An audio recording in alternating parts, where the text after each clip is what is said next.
নমস্কার, সালাম, আদাব সবাইকে। কিন্তু আজকে আমার মনটা খুবই খারাপ। কারণ আমার সবচেয়ে পছন্দের খেলোয়াড় সে ইন্টারন্যাশনাল ক্রিকেট থেকে বিদায় নিতে আছে। বিরাট কোহলি মানে টেস্ট থেকে সে অবসরে যাওয়ার ঘোষণা অলরেডি সে ইনস্টাগ্রাম এবং ফেসবুকে দিয়ে ফেলছে। কিন্তু কথাটা শুনে আমার খুবই খারাপ লাগলো। কারণ আমি যার খেলা দেখে এ পর্যন্ত অনেক বড় হয়েছি এবং তার যে আগ্রাসন, বিরোধী দলের প্রতি যে তার এগ্রেসিভ মনোভাব, সেটা আমার ইন্সপায়ার করছে। কিন্তু লোকটা এত খুবই তাড়াতাড়ি যে বিরাট কোহলি এরকম একটা ডিসিশন চলে যাবে, আমি হতাশ। তারপরও সে হয়তো তার নিজের দিক বিবেচনা করে অনেক ভালো একটা ডিসিশন নিচ্ছে, হয়তো বা তার জন্য এটা পজিটিভ। এর জন্য যদিও ভারতীয় ক্রিকেট বোর্ড থেকে তাকে রিকোয়েস্ট করছিল, কিন্তু সে আর টেস্ট খেলা কন্টিনিউ করবে না ইন্ডিয়ার দল হয়ে। হয়তোবা সে অন্য টি-20 থেকে আগেই নিয়েছে বিশ্বকাপ পাওয়ার পর। হয়তোবা এখন সে অনলি ওয়ান ওডিআইতে ফোকাস করবে।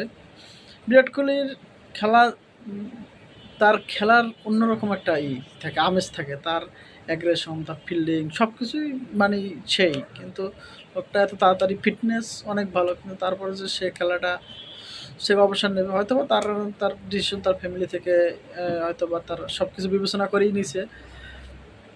দেখেন, 223 ইনিংস, 123 ইনিংস, 23 ম্যাচ খেলছে টেস্ট, 210 ইনিংস। তার মোট হয়েছে 9230 রান এবং তার হাইয়েস্ট স্কোর হয়েছে 254 রান এবং তার অ্যাভারেজ হচ্ছে 46.85 এবং তার স্ট্রাইক রেট হচ্ছে 55.57। মোটামুটি তার 100 আছে এই ফর্মেটে যাইয়া, 100 আছে এই ফর্মেটে 30টি এবং 50 আছে 31।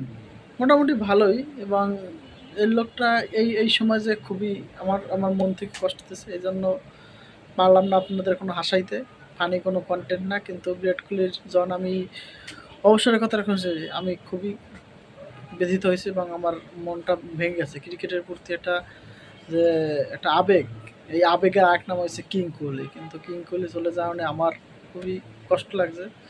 যাই হোক, আপনাদের কাছে এতটুকু শেয়ার করাই আমার ইচ্ছা ছিল। আজকে আর বেশি ভালো লাগতেছে না, যেহেতু আমি বিরাট কোহলি একটা অন্ধভক্ত বলতে পারেন। আমি বিরাট কোহলি একটা অন্ধভক্ত। যাই হোক, আসসালামু আলাইকুম।